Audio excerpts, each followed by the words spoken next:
সিদ্ধা town রাজারহাটের তরফ থেকে আয়োজিত হয়েছিল ইন্টার সোসাইটি ধুনুচি কম্পিটিশন।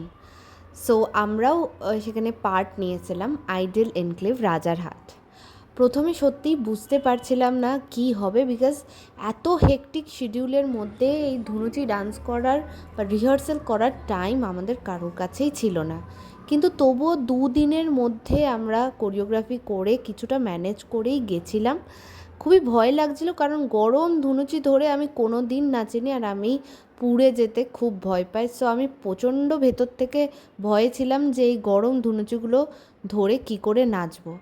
তারপর তো রেজাল্ট তোমরা যারা পোস্ট দেখেছো তারা জানোই কি হয়েছে। চলো তোমাদের সাথে আমাদের উইনিং মোমেন্ট শেয়ার করি। জাজেসদের কাছ থেকে শুনতে চাই যে ভিডিওটা দেব না, ওনাদের কেমন লেগেছে? কেমন এক্সপ্রেশন? ভয় লাগছে? খুবই ভয় লাগছে, খুবই ভয় লাগছে। যদি না জিতে ভিডিওটা দেব না। টেনশন একজন একটু এগিয়ে গেছে বলে না, তো ফার্স্ট কারা হয়েছে কোনো গেস?